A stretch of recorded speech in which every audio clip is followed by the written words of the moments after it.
मथां छा लिखी छा लिखां छा लिखी छा लिखां दुनिया जा सिंधियो हिक मुठ थी सिंध बचायो।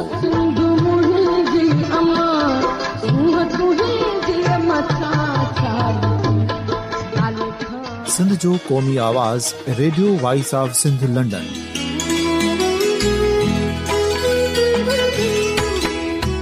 Radio voice of Sindh London पंहिंजी नशरियात में सिंध जी सियासत, समाज, इक़्तिसादियात, तारीख़, क़ौमी उमंगुनि ऐं अख़लाक़ियात मुतलिक़ सिंध जी हक़ीक़ी तर्जुमानी कंदे प्रोग्रामनि खे असराइतो बणाइण लाइ सिंध जे घण घुरनि ऐं धरतीअ सां प्यार कंदड़ अदीबनि, दानिशवरनि, सहाफ़ियुनि, उस्तादनि, वकीलनि ऐं हर तबिके जे मानवारनि सजणनि खे सिंध में शऊरी इनकलाब लाइ सहकार जो सॾु ॾियूं था।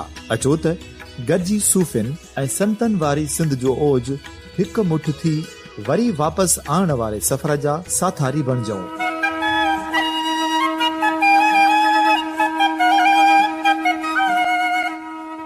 हिकु नए सुबुह जी शुरूआत जो पड़ाॾो घर घर, ॻोठ ॻोठ ऐं शहर शहर ताईं पहुचायो। शाल सिंध आबाद ऐं ख़ुशहाल थिए, सिंधी माण्हू सुखियो ऐं सताबो थिए।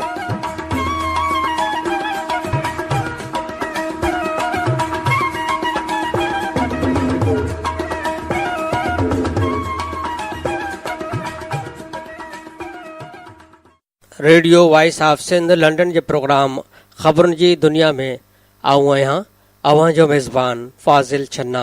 अॼु 5 अप्रैल 2018 ऐं ख़मीस जो ॾींहुं आहे। अॼु जूं ताज़ियूं ख़बरूं, आर्टिकल ऐं ॿियो घणो कुझु खणी अव्हां जे ख़िदमत में हाज़िर थियो आहियां। अॼु जी अहम सुर्ख़ी आहे त शहीद ज़ुल्फ़कार अली भुट्टो जी 39वीं वरसी गढ़ी ख़ुदा बख़्श में थी गुज़री। वरसी में मुशाइरो, शहीदनि जी मज़ार ते हाज़िरियूं। वरसे जी शुरूआत नवदेरो हाउस में क़ुरान ख़ानीअ सां थी। गढ़ी ख़ुदा बख़्श भुट्टो में मुशाइरो पिणु मुनक़िद थियो। बिलावल भुट्टो ज़रदारी, आसिफ अली ज़रदारी, बख़्तावर आसिफा, फरियाल टालपुर ऐं मरकज़ी तोड़े सूबाई अॻवाननि जी शिरकत।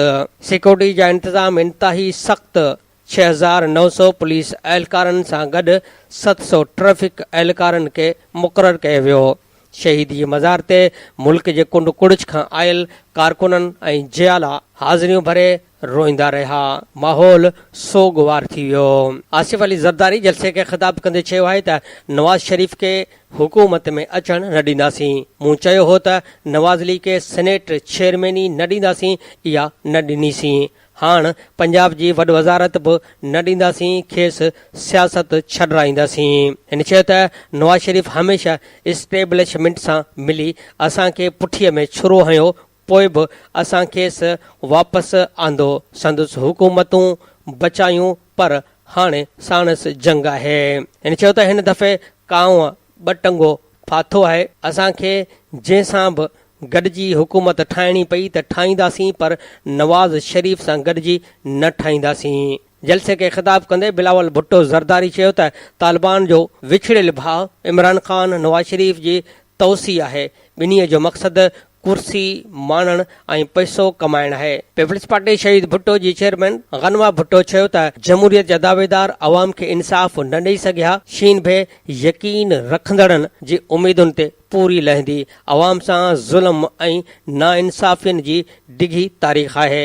शहीद ज़ुल्फ़कार अली भुट्टो मुल्क खे तरक़ी ॾेई अवाम खे ज़बान ॾिनी ऐं उन्हनि खे हक़ वठण जो हौसलो ॾिनो।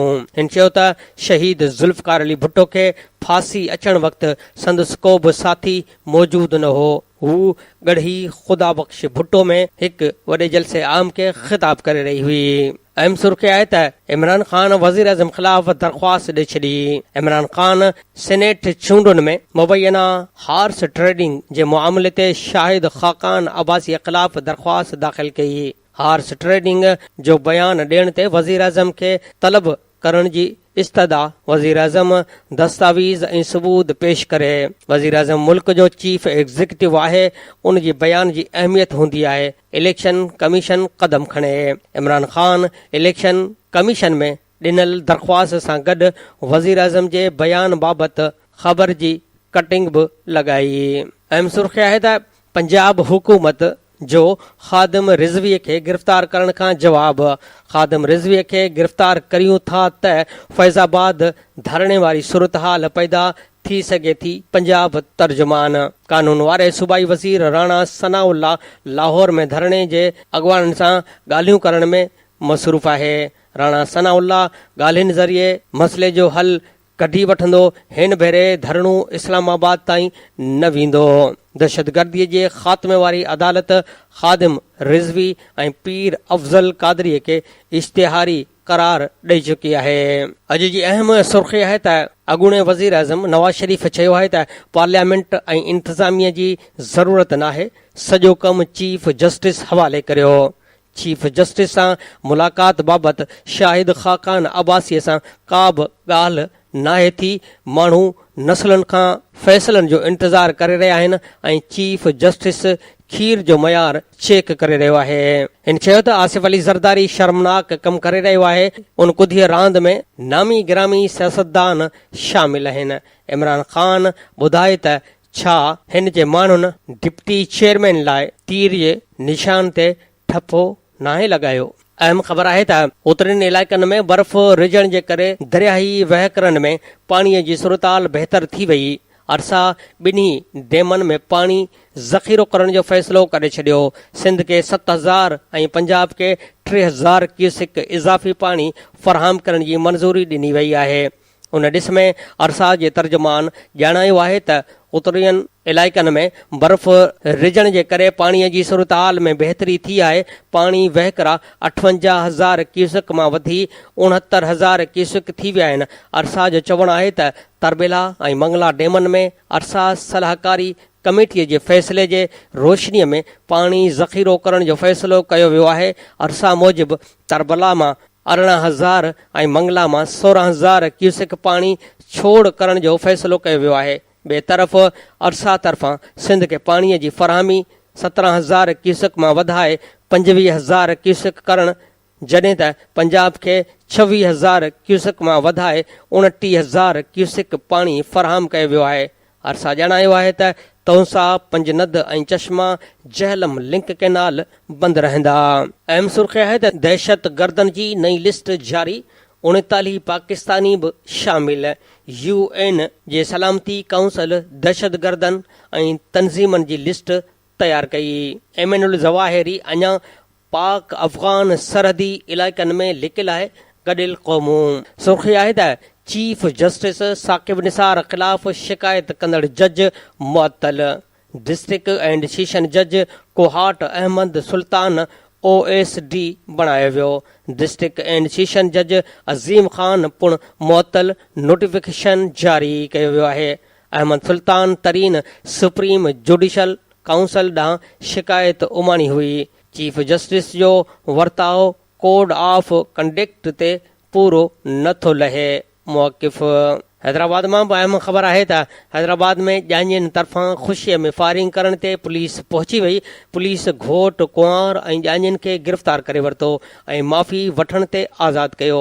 हैदराबाद जे सिटी थाणे जी हद तिलकशाड़ीअ ते कूज़ी हलीम वटि गाॾियुनि जे काफ़िले जी सूरत में ॼञ गुज़री रही हुई त ॼाणियुनि आतिशबाज़ी ऐं फायरिंग करणु शुरू करे ॾिनी। फायरिंग वक़्तु ई पुलिस पहुची वई। पुलिस घोट, कुंवार ऐं ॼाणियुनि खे गिरफ़्तार करे वरितो।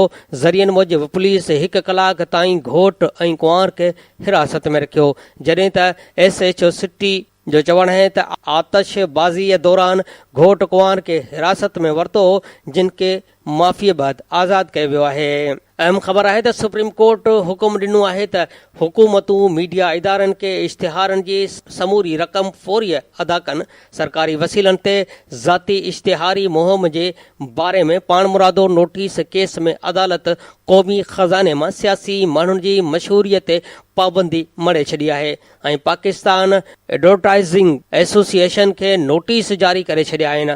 अदालत ऑब्ज़र्वेशन ॾिनी आहे त इश्तिहारनि जे हवाले सां केस में 3 बुनियादी इशू आहिनि। पहिरीं इश्तिहारनि में गाइड लाइन्स। ॿियो अहम मामिलो इश्तिहारनि जी विर्छ ऐं टियों मामिलो इश्तिहारनि जूं एजेंसियूं या सिधो सऊं विरासत जो आहे। अदालत चयो त सिंध हुकूमत तरफ़ां बिना रेटिंग वारनि अख़बारुनि खे किरोड़नि जा इश्तिहार ॾियण बि अहम आहे। Chief justice Saqib Nisar observation ॾिनी त थी सघे थो त इलेक्शन खां अॻु तरक़ियाती फंडनि जे इस्तेमाल ते पाबंदी हणी छॾियूं। असां क़ौम जो पैसो वोट घुरण लाइ इस्तेमालु थियण न ॾींदासीं। Additional attorney general near Rizvi report पेश कई त वफ़ाक़ी हुकूमत 3 महीननि में 90 करोड़ रुपयनि जा इश्तिहार जारी कया आहिनि।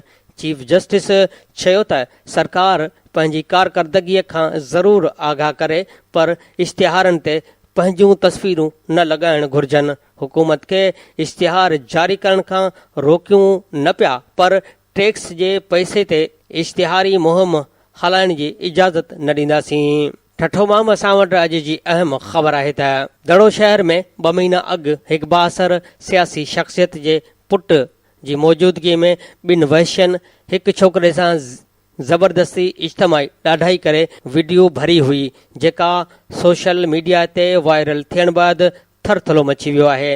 जंहिं बैदि कुझु बाअसर धुरियुनि ऐं सियासी असर रसूख़ रखंदड़नि मुआमले खे दॿाइण ऐं मुतासिर थींदड़ धुर खे ख़ामोश करण लाइ मुख़्तलिफ़ हरबा इस्तेमालु करण सबबि मुतासिर नौजवान दड़ो शहर मां लॾपलाण करे हैदराबाद रिहाइश इख़्तियार करे छॾी आहे, जिते नौजवान छोकिरे पंहिंजे पीउ खे हक़ीक़त खां आगाह कयो, जंहिं इंसाफ़ लाइ मुख़्तलिफ़ इदारनि जो दड़ खड़कायो आहे। उन सिलसिले में छोकिरे जे वालिद सां राब्तो कयो वियो त हिन ॿुधायो त मुंहिंजे नौजवान पुट खे ज़बरदस्ती घरां हथियारनि जे ज़ोर ते खणी इज्तमाही ज़्यादतीअ जो निशानो बणायो वियो आहे। छोकिरे मूंखे ॿुधायो आहे त हिकु अहिड़ो गुरोह आहे जेको केतिरनि ई नौजवाननि सां इज्तमाही ज़्यादती करे चुको आहे। असां सां इंसाफ़ कयो वञे। ॿिए तरफ़ मुतासिर नौजवान तरफ़ां हिकु निजी टीवीअ खे ॾिनल इंटरव्यू दौरान साणसि पेश आयल वाक़े जी तस्दीक कंदे चयो आहे त इलाइक़े जे बाअसर जवाबदारनि मूंखे राति जो 1 बजे ज़बरदस्ती पंहिंजे गाॾीअ में विहारे हिकु कमरे में वठी विया, जिते कपिड़नि खां आजो करे सख़्तु तशदुद कयो वियो ऐं 2 ॼणनि इज्तमाही ज़्यादती कई, जंहिं दौरान सॼे वाक़े जी वीडियो पिणु भरी। हिन चयो त रिकॉर्ड कयल वीडियो जे आधार ते मामिलो ज़ाहिर न करण तोड़े वक़्त ब वक़्तु ब्लैकमेल करे पैसा वरिता वेंदा हुआ। हिन चयो त वाक़े खां पोइ असां पंहिंजो घर छॾे हैदराबाद हलिया वियासीं। जवाबदारनि जा मुतालबा पूरा न करण ते वीडियो मंज़र आम ते आंदी वई। होॾां मामिलो मीडिया ते अचण खां पोइ घरू वज़ीर सोहेल अनवर सियाल मामले जो नोटिस वठी मुलवस जवाबदारनि खे 24 कलाकनि अंदरि गिरफ़्तार करण जो हुकुम ॾिनो आहे ऐं मुतासिर ख़ानदान खे तहफ़ुज़ फ़राहम करण जूं हिदायतूं पिणु जारी करे छॾियूं आहिनि। जॾहिं त वाक़े जी सियासी समाजी अॻुवाननि ऐं क़ौम परस्त अयाज़ लतीफ़ पलीजो, नवाज़ शाह भाॾाई, नवाज़ ख़ान ज़ौर ऐं ॿियनि सख़्तु मुज़मत कंदे जवाबदारनि जी जल्द गिरफ़्तारीअ जो मुतालबो कयो आहे। मीरपुर बठोर में दड़े में नौजवान सां थियल इज्तमाही लजा लुट ख़िलाफ़ जीए सिंध लिबरल फ्रंट, जसकम, जस्त, ॻोठ सुधार संगत ऐं शहरी एक्शन कमेटीअ जे सॾ ते शहरियुनि पारां प्रेस क्लब, सूफ़ी शाह इनायत अॻियां, वहीद मुराद ज़ौर, सिकंदर ज़ौर, कादर बख़्श ज़ौर, इरफान ख्वाजा, उमरियोलाल, अली अहमद कमरानी, सत्तार छांडियो, शाहनवाज़ गुड्डू मेमन जी अॻवानीअ में एहतियाती मुज़ाहिरो करे सख़्तु नारेबाज़ी कई वई। उन मौक़े ते सहाफ़ियुनि सां ॻाल्हाईंदे हिननि चयो त वाक़े में मुलवस बाअसर वहशी दरिंदनि पारां पाण बचाइण लाइ सियासी असर रसूख़ इस्तेमालु करण ऐं मुतासिर नींगर जे ख़ानदान खे ख़ामोश रहण जूं धमकियूं ॾियण जो सिलसिलो तेज़ कयो वियो आहे। जंहिं बैदि मुतासिर नींगर जो ख़ानदान दड़े खां हैदराबाद मुंतक़िल थी वियो आहे, पर अञा ताईं इंतिज़ामिया तोड़े हुकूमती इख़्तियारनि मामले बाबति अञा ताईं का बि कार्रवाई न कई आहे। बाअसर धुरियुनि पारां सियासी असर रसूख़ ज़रिए मामले खे दॿाइण ऐं मुतासिर धुर खे ख़ामोश रहण लाइ मुख़्तलिफ़ हरबा इस्तेमालु कया पिया वञनि, जंहिं सबबि मुतासिर ख़ौफ़ में वरितल आहिनि ऐं उन्हनि पंहिंजा मोबाइल नंबर बि बंदि करे छॾिया आहिनि। हिननि सुप्रीम कोर्ट ऐं हाई कोर्ट सिंध जे चीफ जस्टिस खां मामले जो पाण मुरादो नोटिस वठी मुतासिरनि सां इंसाफ़ करण ऐं ज़िम्मेवारनि खे सख़्त सज़ा ॾियण जो मुतालबो कयो आहे। धड़े में नौजवान सां इज्तमाही ॾाढाई कंदड़ जवाबदार सिहत खाते जा मुलाज़िम आहिनि, जिन मां हिकु एसीअ जे असिस्टेंट ऐं ॿियो ड्राइवर आहे। मामलो मीडिया ते अचण बैदि DHO सुजावल हुसैन उमरानी ऐं मोरफ जे रीजनल डायरेक्टर मलक आदिल नोटिस वठंदे गॾियल तौरु फ़ैसिलो कंदे ॿिन्ही ॼणनि खे मुअतल करे जांच जो हुकुम ॾेई छॾियो आहे। जैकबाबाद मां बसां वटि अहम सुर्ख़ी आहे त जैकबाबाद में जेली ॼाणाए 13 मास्तरनि जूं पघारूं बंदि कयूं वयूं आहिनि। TEO शकूर बंगलानी सेक्रेटरीअ जे जेली लेटर ज़रिए 13 मास्तरनि जूं आईडियूं ब्लॉक करायूं। ज़रिए मूजिबि गस्टा अॻवाननि तइलीम खाते जे सुप्रीडेंट मोहम्मद अली सां मुलाक़ात करे साइंस मामले बाबति पुछा कई। TEO प्राइमरी सेकेंडरी साइड जे मास्तरनि जूं पघारूं कीअं बंदि करायूं आहिनि, गस्टा अॻवाननि जो सवाल। सुप्रीडेंट पंहिंजी ग़लती तस्लीम कंदे गस्टा अॻवाननि खे कुझु ॾींहं अंदरि आईडियूं खोलण जी ख़ातिरी कराई आहे। हैदराबाद मां असां वटि अहम ख़बर आहे त हैदराबाद में गंदगीअ जा ढेर ॾिसी वाटर कमीशन जे सरबराह रिटायर्ड जस्टिस अमीर हानी मुस्लिम हैदराबाद जे कामोरनि खे 7 अप्रैल ते कराची तलब कंदे हैदराबाद मां 6 ॾींहंनि अंदरि कचरो खणण जो हुकुम ॾेई छॾियो आहे। अमीर हानी मुस्लिम हैदराबाद शहर जो पैदल दौरो कयो। शहर में सफ़ाईअ जो निज़ाम बहितर न हुजण ऐं गंद कचरे जा ढेर ॾिसी अमीर हानी मुस्लिम हैदराबाद जे mayor, municipal commissioner, director health, बल्दिया ऐं MD वासा समेत लाॻापियल इदारनि जे ऑफिसरनि खे छंड पटींदे चयो त शहर में सफ़ाई छो न थी आहे। हर हंधि कचरे जा ढेर लॻा पिया आहिनि। हिन काज़ी कयूम रोड, कोहनूर चौक, पके किले, सब्जी मंडी, गुरुनगर नाले, फातिमा जना रोड, कोर्ट रोड ऐं हैदर चौक समेत मुख़्तलिफ़ हंधनि जो लाॻापियल इदारनि जी ऑफिसरनि खे साण करे दौरो कयो। हिन डायरेक्टर हेल्थ बल्दिया खे देर सां अचण ते छंड पटी अमीर हानी मुस्लिम चयो त डायरेक्टर हेल्थ बल्दिया एतिरो बासर आहे जो सॾाइण ते बि नथो अचे।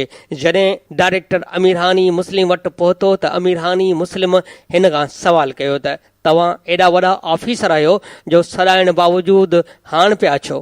तव्हां कहिड़ी सफ़ाई कराई आहे? मोकल ते हलिया वञो, तव्हांखे आराम जी ज़रूरत आहे। जंहिं ते डायरेक्टर हेल्थ बल्दिया रफ़ीक राजपूत चयो त आऊं कमु करे रहियो आहियां, सफ़ाई कराई हुई, शहरी ॿीहर कचरो उछलाए वञनि था। जंहिं ते अमीर हानी मुस्लिम चयो त तव्हां बेफ़िक्र थी वञो, तव्हांजो बंदोबस्तु करे वेंदुसि। गुरुनगर नाले जो दौरो करण दौरान शहरीन अमीर हानी मुस्लिम आॾो शिकायतनि जा ढेर लॻाए छॾिया। उन मौक़े ते म्यूनिसिपल कमिश्नर अमीर हानी मुस्लिम खे चयो त तव्हांजे अचण सां सूरत हाल बहितरीअ तरफ़ वञी रही आहे। जंहिं ते अमीर हानी मुस्लिम चयो त ॿुधायो त कहिड़ी तब्दीली आई आहे? कचरो त रोडनि ते पियल आहे, डंपिंग पॉइंट शहर में रोडनि ते त नाहिनि ठाहियूं वेंदियूं। अमीर हानी मुस्लिम जे दौरे दौरान शहरीन संदसि आॾो शिकायत कई त कचे किले वेझो गुरुनगर चौक ते कचरा कुंडीअ ते कब्ज़ा करे दुकान अॾिया विया आहिनि। अमीर हानी मुस्लिम शहरीन खां पुछियो त कब्ज़ा कंहिं कया आहिनि? जंहिं ते शहरीन चयो त MNA वसीम हुसैन 3 दुकान ठाराया आहिनि, जंहिं जे करे कचरो उछलाइण वारी जॻह तब्दील कई वई आहे ऐं उन करे गंद पखड़जी रहियो आहे। सब्ज़ी मंडीअ जो दौरो करण दौरान अमीर हानी मुस्लिम सब्ज़ी मंडीअ जे सूरत हाल ते कावड़ जो इज़हार कंदे लाॻापियल इदारनि जे ऑफिसरनि खे छंड पटी उन वक़्तु ई गाॾियूं घुराए कचरो खणण जो हुकुम ॾिनो। अमीर हानी मुस्लिम सवाल कयो त कचरो खणंदड़ गाॾियुनि लाइ रोज़ केतिरो तेल इस्तेमालु कयो वञे थो? जंहिं ते रफ़ीक राजपूत चयो त 750 लीटर इस्तेमालु कयो वञे थो। शहरीन अमीर हानी मुस्लिम खां मुतालबो कयो त सब्ज़ी मंडी हालानाके वारी पासे मुंतक़िल कई वञे। अमीर हानी मुस्लिम मार्केट कमेटी एडमिनिस्ट्रेटर एग्रीकल्चर, सब्ज़ी ऐं फ्रूट मार्केट जे उहिदेदारनि खे छंछरु 7 अप्रैल ते कराची तलब कंदे डायरेक्टर हेल्थ बल्दिया, म्यूनिसिपल कमिश्नर ऐं MD वासा खे हिदायत कई त 4 ॾींहनि अंदरि रोडनि तां पाणी ऐं कचरो खणायो वञे। अहम सुर्ख़ी आहे त रुस्तम में औरत क़तल, भाउ ऐं अॻूणे मुड़ुस ते इल्ज़ाम, एहतियाती मुज़ाहिरो कयो वियो। ॻोठ महमूद पंवर में शहरबानूअ खे बंदूक जा फायर करे मारियो वियो हो। शहरबानूअ खे संदसि भाउ ऐं अॻूणे मुड़ुस क़तल कयो आहे। इल्ज़ाम हेठि आयल धुर। अहम सुर्ख़ी आहे त कंडियारो में उरुड़ीअ विघे 2 ॿार फौत, टीमूं मोकिलण जो मुतालबो कयो वियो। ॻोठ सालेहपुर में 6 सालनि जो शाहज़ेब, 1 साल जो तैयब कलेरी फौत थी विया। कुझु ॾींहनि में 7 ॿार फौत थी चुका आहिनि। ॿारनि खे वैक्सीन कराई वञे, ॻोठाणनि जो मुतालबो हो। होॾां जुंगल में उरुड़ीअ वॻे ॿार फौत, 60% बीमारी में मुब्तला आहिनि। ॻोठ शेरखान पहोड़ में उरुड़ीअ विघे 4 वरहनि जो उज़ेर पुट शाह अली फौत थी वियो। ॻोठाणनि जो मुतालबो हो त उरुड़ीअ जे ख़ात्मे ऐं ॿारनि जे बचाव लाइ टीमूं मोकिले वैक्सीन कराई वञे। सांगड़ मां बि अहम सुर्ख़ी आहे त सांगड़ में ॿारनि में तेज़ बुख़ार, गैस्ट्रो ऐं उरुड़ीअ पखड़जण लॻी। शहर, वर्कशॉप, गजरी, मियाण ऐं ॿियनि इलाइक़नि में बीमारियूं पखड़जी वयूं आहिनि। पाणी में संखीअ ऐं सफ़ाई न हुजण सबबि बीमारियूं पखड़जनि पयूं। मिठी मां बि असां वटि अहम सुर्ख़ी आहे त मिठी सिविल इस्पताल में सहूलियतनि जी खोट सबबि वधीक 3 ॿार फौत थी विया। 5 महीननि जो दीवान, 9 महीननि जी हलीमा ऐं 7 ॾींहनि जो दिलीप फौत थी विया। खुराक ऐं सहूलियतनि जी खोट सबबि हलंदड़ महीने फौत ॿारनि जो अंग 9 थी वियो आहे। ख़ैरपुर मां बि असां वटि अहम ख़बर आहे त ख़बर मूजिबि खेड़ा में मामूली ॻाल्हि तां चाकू हणी क़तल कयल 19 सालनि जे माजिद अली छांडियो जे वारसनि लाश खणी टंडो मस्ती क़ौमी शाहरा ते रखी टायरनि खे बाहियूं ॾेई रोड ब्लॉक करे धरणो हुयो, जंहिं सबबि ॿिन्ही पासनि खां ट्रैफ़िक मुअतल थी वई, जंहिं में ॻड़ी ख़ुदा बख़्श वेंदड़ PPMPA जो जुलूस पिणु फासी पियो। एहतजाज जी अॻवानी ज़ाहिद चांडियो, शाहिद मशूक चांडियो ऐं वरियाम चांडियो कई। उन मौक़े ते हिननि चयो त असांजे नौजवान खे बेगुनाह क़तल कयो वियो आहे। पुलिस बि असांजो केस दाख़िल नथी करे, न वरी जवाबदारनि खे गिरफ़्तार कयो वियो आहे। जेसिताईं असांजो केस दाख़िल करे जवाबदार गिरफ़्तार न कया वेंदा, तेसिताईं एहतजाज जारी रहंदो। उन दौरान SHO टंडो मस्ती ॻाल्हियूं करण लाइ पहुची वियो, पर ॻाल्हियूं कामयाब न थी सघियूं, जंहिंखां पोइ पुलिस मुज़ाहिरीन ते कड़की पई। लठियूं ऐं हवाई फायरिंग सां गॾु मुज़ाहिरीन ते ॻोढ़ा गैस जो इस्तेमालु कयो वियो, जंहिं सबबि 10 ॼणा ज़ख़्मी थी पिया, जिन खे सिविल इस्पताल ख़ैरपुर में दाख़िल कयो वियो। होॾां SSP मक़तूल जे वारसनि सां राब्तो करे जवाबदार गिरफ़्तार करण जी ख़ातिरी कराई त मुज़ाहिरीन वापसि हलिया विया। आख़िरी इतलान ताईं वाक़े जो केस दाख़िल न थी सघियो। होॾां देरि सां मक़तूल नौजवान जी जनाज़ नमाज़ खां पोइ दरगाह हज़रत अब्दुल कादिर शाह जीलानी जे क़ब्रिस्तान में मिटीअ मां हवाले कयो वियो। यादि रहे त गुज़िरियल राति ॿारनि जी ॻाल्हि तां जवाबदार हबीबुल्ला चांडियो नौजवान माजिद अली चांडियो खे चाकुनि जा वार करे सख़्त ज़ख़्मी करे छॾियो। इस्पताल में ज़ख़्मनि जा सूर न सहंदे दम ॾेई छॾियो। अहम सुर्ख़ी आहे त वॻण भरिसां तेज़ रफ़्तार गाॾीअ जे टकर में 2 नौजवान फौत थी विया। ॻोठ वका मोरीअ वटि रोड ते तेज़ रफ़्तार लैंड क्रूज़र गाॾीअ जो मोटरसाइकिल सां ज़ोरदार टकर थी पियो। नौजवान अब्दुल वहाब जतोई थॾे ते फौत थी वियो। परवेज़ जतोई लाड़काणू इस्पताल में ज़ख़्मनि जा सूर न सहंदे दम ॾिनो। नौजवान पुफाट मारोट हुआ, जेके कम सांगे लाड़काणे मां वापसि अची रहिया हुआ त हादसो पेश आयो। वारिस वॻण पुलिस ड्राइवर शफ़ी मोहम्मद चांडियो खे गिरफ़्तार करे गाॾीअ खे तहवील में वठी थाणे ते बीहारे छॾियो आहे। चाचरो मां असां वटि अहम ख़बर आहे त ॻोठ शकरपुर में ख़ौफ़नाक बाहि चंद मिंटनि में तेज़ हवा सबबि पूरे ॻोठ खे लपेट में आणे छॾियो। बाहि लॻण जो इतला फौरी तौर ते टाउन कमेटी खीमे जो पार इंतिज़ामिया खे ॾिनो वियो, पर फायर ब्रिगेड गाॾी देरि सां पहुचण ते 20 खां वधीक घर बाहि जे नज़र थी विया। जॾहिं त बाहि लॻण सबबि आस पास जे ॻोठनि जा माण्हू पहुची विया, जंहिं मुड़सीअ करे पंहिंजी मदद पाण तहत बाहि ते कंट्रोल करे वरितो, पर 20 खां वधीक घर सड़ी विया। घरनि में बीठल 12 बकरियूं बि सड़ी मरी वयूं। बाहि मुतासिर सचल जूणे जो बचल, वहीयल, जानू, अब्बास, बरकत, रजब, नज़र नवाज़ अली, नियाज़ अली, सत्तार जूण जो ऐं ॿियनि दाईंदे चयो आहे त घरनि में का शइ नाहे बची, लखें रुपयनि जो सामान सड़ी रख थी वियो आहे। हिननि चयो त घरनि में पियल सोन चांदी जा ज़ेवर, ज़मीन जा काग़ज़, क़ौमी शनाख़्ती कार्ड समेत अलाह तला सड़ी रख थी वियो आहे। ॻोठाणनि मूजिबि पंहिंजी मदद पाण तहत बाहि ते ज़ाब्तो आंदो आहे। बाहि मुतासिर 12 बचे समेत सख़्त गर्मीअ में खुलियल आसमान हेठि बेयारो मददगार वेठल आहिनि। हिननि ज़िले इंतिज़ामिया ऐं सरहंदीअ वारनि खे अपील कई त असांजी मदद कई वञे त जीअं असां अझा अॾे पंहिंजनि मासूम ॿारनि खे हिन कहर जहिड़ी गर्मीअ खां बचाए सघूं। अहम सुर्ख़ आहे त चीफ जस्टिस सहाफ़ी ज़ीशान भट्ट जे क़त्ल जो नोटिस वरितो, रिपोर्ट तलब। IG पंजाब खे 24 कलाकनि में वाक़े जी रिपोर्ट पेश करण जो हुकुम ॾिनो। UC चेयरमैन तरफ़ां धमकियुनि बैदि 27 मार्च ते ज़ीशान भट्ट खे क़त्ल कयो वियो हो।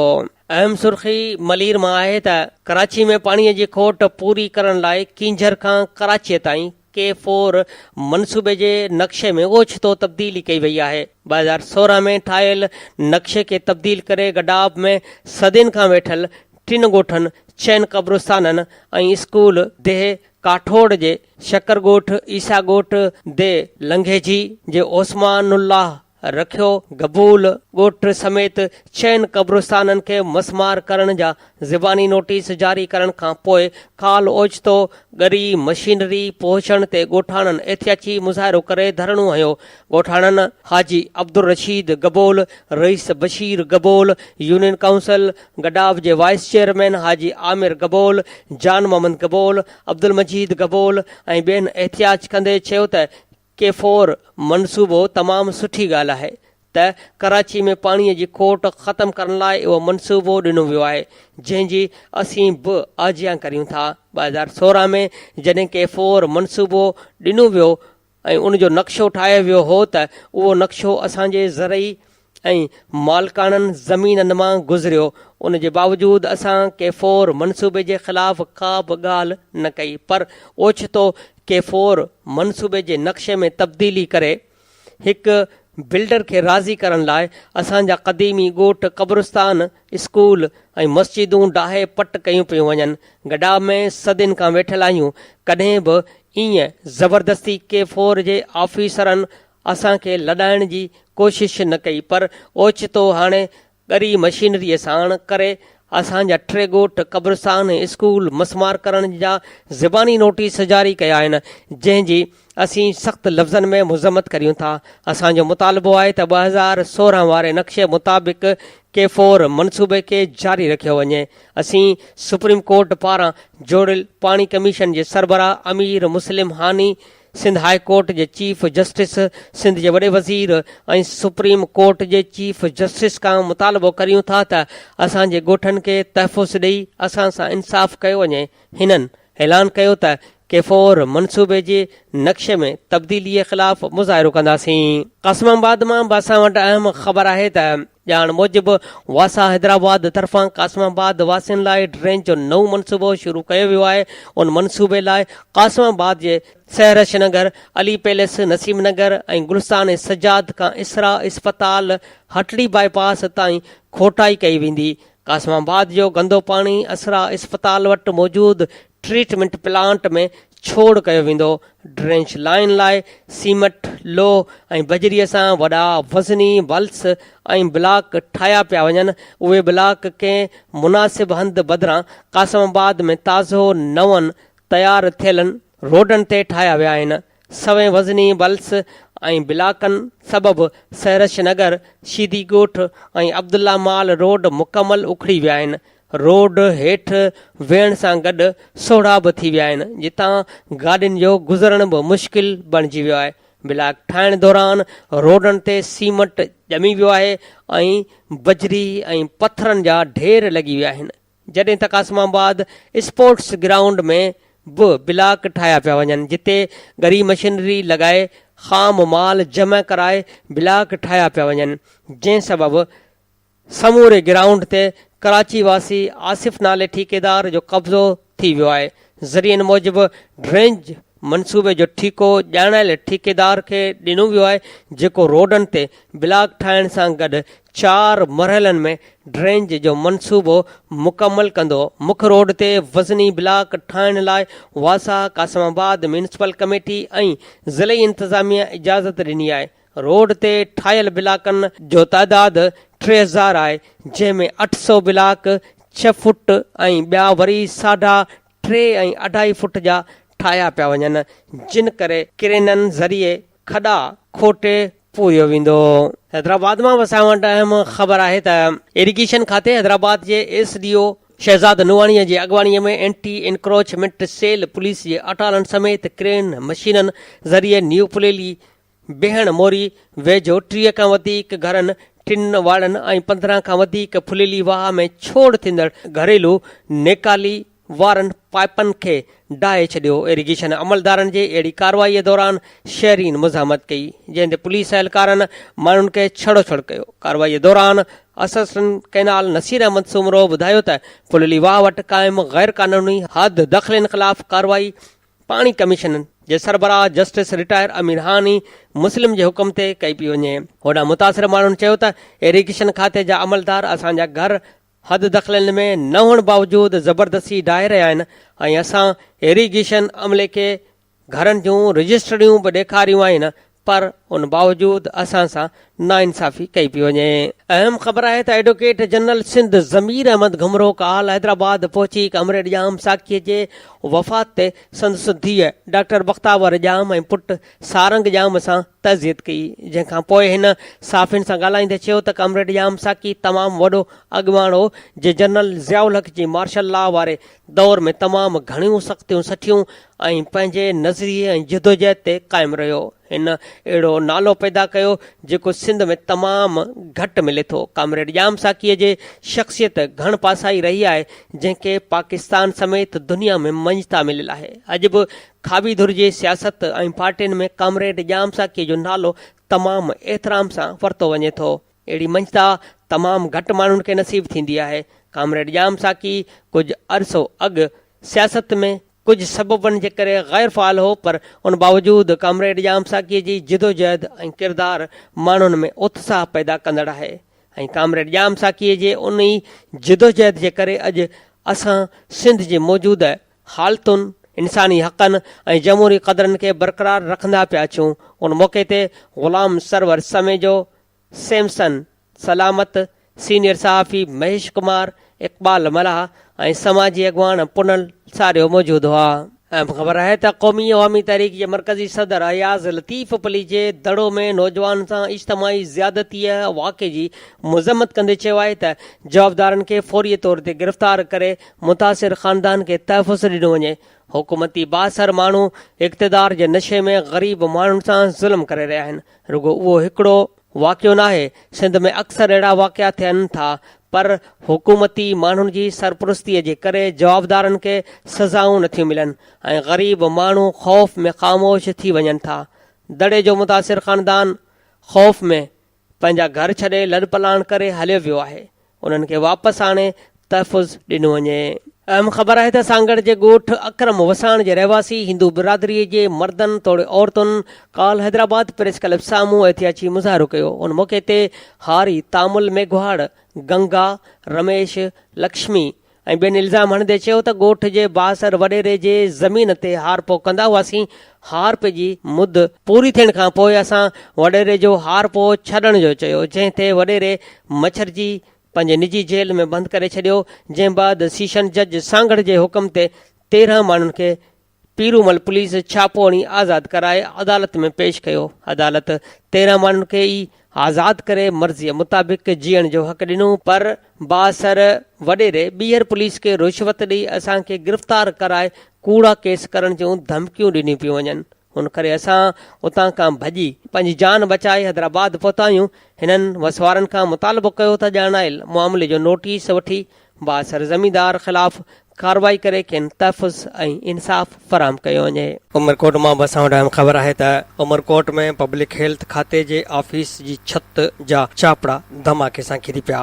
SDO ऐं कंप्यूटर ऑपरेटर ऑफिस खां ॿाहिरि हुजण करे महफ़ूज़ रहिया। पब्लिक हेल्थ खाते जी ऑफिस 1 लख लीटर पाणीअ जी गुंजाइश रखंदड़ पाणीअ वारी टंकीअ हेठि क़ाइमु थियल आहे। ज़ुबो हाल टंकीअ जी छत जा चापड़ा किरण सबबि इमारत खे बि नुक़सान पहुतो आहे। पाणीअ जी टंकी ज़ुबो हाल हुजण वेझो रहंदड़ इलाइक़े वासियुनि जूं ज़िंदगियूं दाव ते लॻल आहिनि। समूरे शहर खे पाणी फराहम करण लाइ 31 साल अॻु टंकी क़ाइमु कई वई हुई। पब्लिक हेल्थ खाते पारां अलॻि ऑफिस क़ाइमु करण बजाए पाणी वारी टंकी हेठि ऑफिस क़ाइमु कई वई आहे। हादसे सबबि मुलाज़िमनि में ख़ौफ़ ऐं हिराइस पखड़ियल आहे। उमरकोट मां बि असां वटि अहम ख़बर आहे त सीनियर सहाफ़ी सोहेल सांगीअ जे वालिद मोहम्मद रमज़ान जंजी जो टीजो उमरकोट में थी गुज़रियो, जंहिंमें सियासी समाजी हलकनि ज़िले चेयरमैन डॉक्टर नूर अली शाह, सुलेमान राजड़, गुलाम मोहम्मद महर, हाजी मोहब्बत राजड़, हैदराबाद प्रेस क्लब जे सदर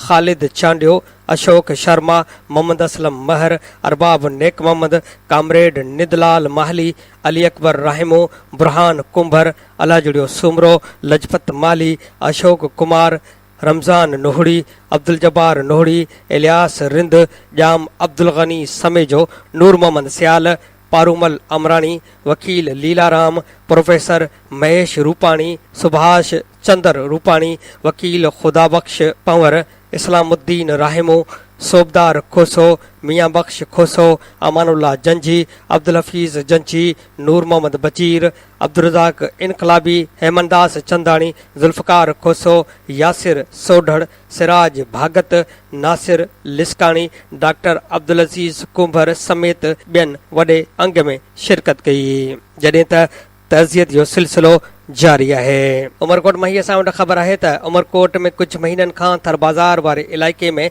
प्लाट जी मालिकीअ तां ॿिनि धुरियुनि रहमा बिरादरी ऐं सैयद बिरादरीअ जे विच में हलंदड़ तकरार ज़ोर इख़्तियार करे वियो आहे। काल्ह ॾींहं जो प्लाट ते रहमा बिरादरीअ जे माण्हुनि ऐं सैयद बिरादरीअ जे हामिन में झेड़ो थी पियो, झेड़े में हथियार बंदनि जी सिधी फायरिंग सां सैयद बिरादरीअ जे हसन अली शाह, कंबर अली शाह, नवाज़ अली शाह, पीरबख्श मरी खे गोलियूं लॻी वयूं।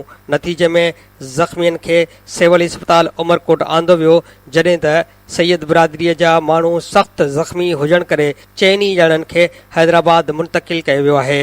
सिविल इस्पताल उमरकोट में मीडिया सां ॻाल्हाईंदे सैयद दामिन अली शाह जीलानी चयो त वॾे अरसे खां प्लाट तां तकरार हलंदड़ आहे, जंहिंजो फ़ैसिलो पिणु सैयद अली मर्दान शाह वटि रखियलु आहे। पर काल्ह ताज़ो पीपल्स पार्टी में शमूलियत कंदड़ अली अकबर राहिमो जी आशीर्वाद सां राहिमा बिरादरीअ जा माण्हू प्लाट तां अॾावत करण शुरू करे छॾी ऐं असांजे इनकार करण ते सिधियूं गोलियूं हलाए असांजे माण्हुनि खे सख़्तु ज़ख़्मी करे छॾियो आहे। हिननि चयो त रहमा बिरादरीअ जे माण्हुनि असांजे घरनि में घिड़ी छो दीवारीअ जो तक़दुस पायमाल कयो आहे।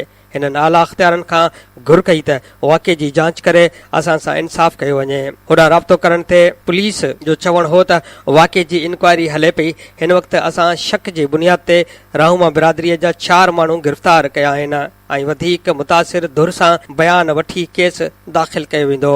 ॿिए पासे राब्तो करण ते इल्ज़ाम हेठि आयल अली अकबर राहिमू चयो त असां मां कंहिं बि माण्हू फायरिंग कोन कई आहे। प्लाट जो केस कोर्ट में हलंदड़ आहे, उन बावजूद सैयद बिरादरीअ जे माण्हुनि अॾावत शुरू कई त मूं पुलिस खे बि इतला कयो ऐं मुंहिंजा 4 माण्हू बि गिरफ़्तार थिया आहिनि। हिन चयो त असां सां ज़ुल्म आहे, वाक़े जी इंक्वायरी करे मुलवस धुर ख़िलाफ़ कानूनी कार्रवाई कई वञे। Radio voice of Sindh London जे प्रोग्राम ख़बरुनि जी दुनिया में अॼु जो अहम कालम चूंड कयो आहे सतराम सांगीअ जो ऐं उन जो उनवान आहे अॼु जो सवाल ऐं तबक़ाती तइलीम ऐं तब्दीली। सतराम सांगी पंहिंजे कालम में लिखे थो त जेकॾहिं बदतरीन तइलीमी निज़ाम रखण जो एज़ाज़ कंहिं मुल्क जे हिसे में अचणो हुजे त शायदि उहो पाकिस्तान ई हूंदो। टे दुनिया जे ॿियनि मुल्कनि वांगुरु पाकिस्तान में जिते इंसानी समाजी ऐं मुआशी दर्जाबंदी मौजूदु आहे, उते इहा कशमकश तइलीम जहिड़े शोबे सां बि सलहाड़जी वई आहे। गुज़िरियल ॾहाके खां उन तबक़ाती तइलीम पंहिंजा पेर इंतिहाई तेज़ीअ सां मज़बूत करे वरिता आहिनि। ख़ासि तौर ते ख़ानगी तइलीमी स्कूल वारे निज़ाम ग़रीब ऐं अमीर जे ॿार में तइलीम पिराइण बाबति वाज़े फ़र्क़ु ज़ाहिर करे छॾियो आहे। उन लिहाज़ खां इहो चई सघिजे थो त सिंध समेत पूरे मुल्क में तइलीम जो तबक़ाती निज़ाम राइज आहे, जंहिंसां तइलीम चिटीअ तरह ॿिनि पुड़नि में विरहाइजी वई आहे। यानी जिन वटि ॾोकड़ आहिनि उहो बहितर ऐं मयारी तइलीम पिराइण जो हक़दार बणिजी वञे थो। बाक़ी गुरबत जी लकीर खां हेठि ज़िंदगी घारींदड़ तोड़े विचोले तबिके जो माण्हू पंहिंजा ॿार महांगनि स्कूलनि में दाख़िल कराइण खां रहियो। सरकारी स्कूलनि जी भेट में ख़ानगी स्कूलनि में मयारी तइलीमी माहौल मिलण करे शहरी ॿार अॻे खां अॻभरो थींदो वञे थो, पर उन जे उबतड़ ग़रीब ख़ानदान सां वागियल ॿार उन तबक़ाती तइलीम जे करे सरकारी स्कूलनि जे ग़ैर मयारी तइलीमी माहौल जे वर चढ़ी वञे थो। जुलाई 2016 में सिंध जे वॾे वज़ीर मुराद अली शाह तरफ़ां लॻायल तइलीमी एमरजेंसी बि बदक़िस्मतीअ सां फ़िलाप वई आहे ऐं के ख़ातिर ख़्वाह नतीजा न ॾेई सघी आहे। उन जो हिकु कारण तइलीम जहिड़े अहम शोबे सां ग़ैर ज़िम्मेवारी वारो रवैयो आहे। उहो ई सबबु आहे जो हिते तइलीम जहिड़ो अहम शोबो हुक्मराननि जी तरजीहात में कॾहिं बि शामिल नाहे रहियो, बल्कि रही सही कसर तइलीम जे तबाहाल, बुनियादी ढांचे, इंफ्रास्ट्रक्चर जी खोट, घोस्ट उस्तादनि जी भर्तियुनि ऐं नाक़िस कारकर्दगी पूरी करे छॾी आहे। पाकिस्तान जो शुमार दुनिया जे उन्हनि मुल्कनि में थिए थो जिते स्कूल में तइलीम हासिल करण जे हवाले सां वधि में वधि ॿार वांछियल आहिनि। हिकु अंदाज़े मूजिबि 2 करोड़ खां वधीक ॿारड़ा स्कूलनि खां ॿाहिरि आहिनि। उन ॾिस में पाकिस्तान में तइलीम जी सूरत हाल ते तहक़ीक़ ऐं कमु कंदड़ हिकु समाजी तनज़ीब अल्फ़ ऐलान उन ॻाल्हि जी तस्दीक कई आहे। बरतानवी नशरियाती इदारे जे रिपोर्ट मुताबिक़ मुल्क में 5 सालनि जे ॼमार खां 16 सालनि ताईं जे ॼमार खे रसंदड़ 2.5 करोड़ ॿार स्कूल नथा वञनि। रिपोर्ट में वधीक चयो वियो आहे त सरकारी स्कूलनि जी मयारी हालत ख़राब हुजण करे पहिरीं जमायत जा ॿार या त स्कूल छॾे वञनि था या त मुर्गो ख़ानगी स्कूल ॾांहुं मुंतक़िल थी वञनि था। जॾहिं त तइलीम खाते जे पंहिंजनि सालियानी अंगनखरनि मूजिबि 2012 में सिंध में एलिमेंट्री, सेकेंडरी ऐं हायर सेकेंडरी स्कूलनि समेत 5000 स्कूल बंदि पियल हुआ। हक़ीक़त में ही सरकारी अंग अखर आहिनि जेके इंतिहाई मोहतात आहिनि, पर ग़ैर सरकारी रिपोर्टनि मूजिबि त 5000 खां तमामु घणा स्कूल बंदि पियल आहिनि। घणनि स्कूलनि में शागिर्दियाणियुनि बदिरां कुता ऐं ॿिला घुमी रहिया आहिनि। के स्कूल वॾेरनि जो ओताकू बणियल आहिनि त किन में बोह, कुटी ऐं यूरिया भाण रखियलु आहे। उन सिलसिले में ताज़ो जेके जजनि तोड़े मॉनिटरिंग कमेटियुनि स्कूलनि ते छापा हया, उन्हनि में बि साॻिया नतीजा कढिया विया त स्कूलनि जी हालत तबाही किनारे पहुची चुकी आहे। उनमें बि मथियुनि कारणनि जी निशानदही कई वई आहे। जेतोणीकि 18हीं तरमीम मंज़ूर थियण खां पोइ तइलीम हिकु सूबाई सब्जेक्ट बणिजी चुको आहे। उनखां पोइ सूबाई हुकूमतुनि खां उहो मुख्य जवाज़ बि ॼण त खसिजी चुको आहे त तइलीम जी तबाहीअ जो ज़िम्मेवार वफ़ाक़ आहे। हाणे सूबाई हुकूमतुनि ते इहा ज़िम्मेवारी अची वई आहे, पर जेका बि बजेट मुयसर आहे इहा चङीअ रीति ख़र्च करण बदिरां करप्शन जे वर चाढ़ी वञे थी। उन करप्शन में तइलीम खाते जे कामोरनि खां वेंदे हेठिएं सिते ताईं जो स्टाफ सिधो सो मुलवस ॼाणायल आहे। हिकु त सरकार तरफ़ां तइलीम लाइ बजेट ई पूरी पुनी रखियलु हूंदी आहे, ॿियो वरी उन बजेट खे बि हड़प करण जा सांभा कया वञनि था। पाकिस्तान जे क़ौमी आमदनी यानी GDP जो 2.5 खां 4% ताईं मुश्किल सां तइलीम मुख़्तस थिए थो। अहिड़ीअ रीति सिंध में जेकॾहिं साहिली पटीअ वारे ज़िले बदीन ते नज़र घुमाइजे त उतां जी हालत क़तई चङी न आहे। मुतालियाती सर्वे मूजिबि मुल्क जे 145 ज़िलनि मां बदीन ज़िलो तइलीम जे हवाले सां 104 नंबर ते आहे। सिंध जे कुल 29 ज़िलनि मां बि बदीन जी रैंकिंग 17 नंबर ते आहे। सॼे ज़िले में लॻभॻि 3052 सरकारी स्कूल मौजूदु आहिनि। उन्हनि में बि अक्सर स्कूल सनफ़ी अणबराबरीअ जे रवश जो शिकार आहिनि। यानी घणे खां घणा स्कूल फ़क़ति बॉइज़ स्कूल आहिनि, गर्ल्स स्कूलनि जो तइदादु न हुअणु बराबरि आहे। हालांकि मुल्क जी आबादीअ जो अधु हिसो औरतुनि ते मुश्तमिल आहे, उन बावजूदु हर शोबे जीअं तइलीम में बि औरतूं अदम मसावात खे मुंहुं ॾेई रहियूं आहिनि। बहरहाल इहो मौज़ू अलॻि बहस जो घुर्जाऊ आहे। हिन ॾाखणे ज़िले जी हूअं बि सूरतहाल का बहितर न आहे।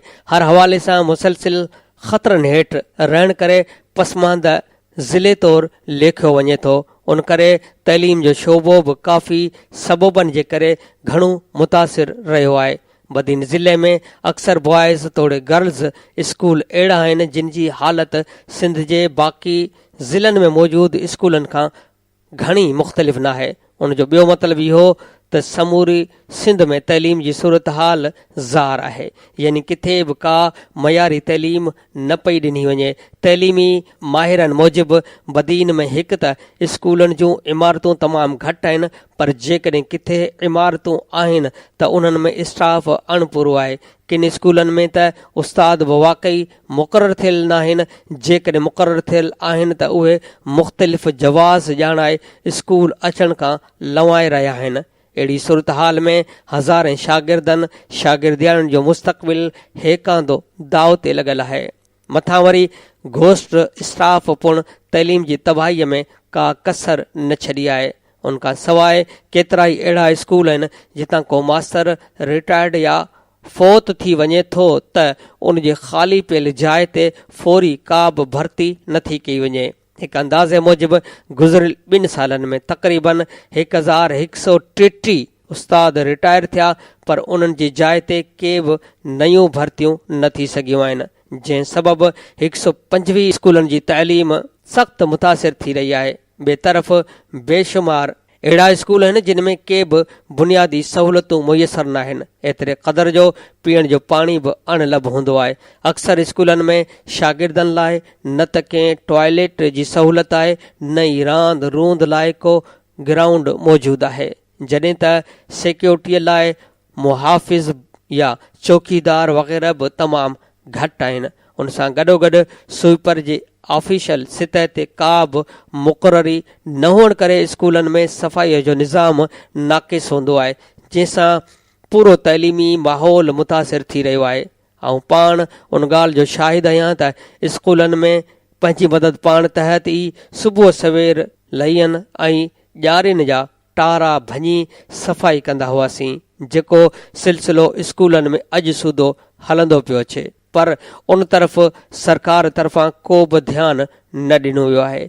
जॾहिं त मुक़ररु थियल स्टाफ जी बि वक़्ताइती तरबियत नथी कई वञे, उन जी महारत बि अपडेट नथी कई वञे, खेनि का बि जदीद तिर्ज़ वारी सिख्या नथी ॾिनी वञे। जदीद दौर सां हम आहंग हालतुनि ऐं टेक्नोलॉजी खे नज़र में रखी खेनि को बि एक्सपोयर मुहैया नथो कयो वञे। उस्तादनि लाइ रहनुमा उसूलनि ऐं उन्हनि जी सिख्या समेत ग़ैर निसाबी सरगर्मियूं बि न हुअण बराबरि आहिनि। जॾहिं त निसाब में सनफ़ी इम्तियाज़ बि मौजूदु आहे।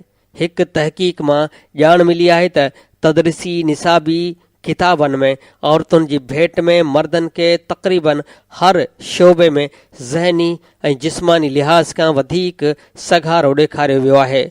मतिलब त हिन पिदरशाही समाज जी सोच हर सतह ते औरतुनि खे वधण खां रोकण लाइ करखणी बीठल आहे, जंहिंजो ख़ात्मो आणणु तमामु ज़रूरी आहे। ऐं इहो फ़क़ति तॾहिं मुमकिन थी सघे थो जॾहिं मुल्क में तइलीम आम कई वेंदी। ख़ासि तौर ते छोकिरियुनि जी तइलीम ते संजीदगी इख़्तियार करण सां गॾोगॾु सरकार खे माइटनि खे बि पाबंद बणाइणो पवंदो त उहे वधि खां वधि नियाणियुनि खे तइलीम जहिड़े ज़ेवर सां आराज़ था कनि, जॾहिं त पाकिस्तान में तइलीम महज़ हुकुमराननि जे तरजीहनि में न फ़क़ति शामिल हुजणु घुरिजे, पर उनखे वक़्तु ऐं हालतुनि जे हिसाब सां घुर्बल जॻह ॾिनी वञे, छो त हीउ मुआमिलो सानवी न पर मरकज़ी हुजण सां गॾोगॾु पाकिस्तान जे मुस्तक़बिल सां बि सलाहियल आहे।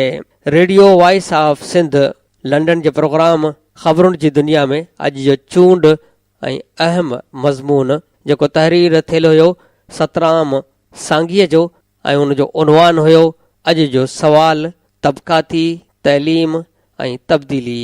अव्हां जे समातुनि जे नज़र कयुमि।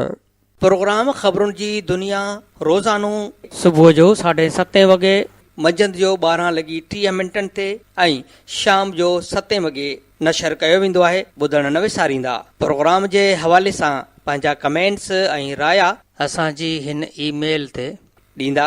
ईमेल आहे info@radiovoiceofsindh.com। तव्हां जे रायनि ऐं कमेंट्स जो इंतज़ारु रहंदो। हाणे radio voice of Sindh London जे प्रोग्राम ख़बरुनि जी दुनिया जो वक़्तु पुॼाणीअ ते पहुतो। वरी ॿिए बुलेटिन में हाज़िर थींदासीं। ओसि ताईं फाज़िल चना खे ॾींदा इजाज़त। अल्लाह निगहबान। अवां जी समातुनि ताईं radio voice of Sindh London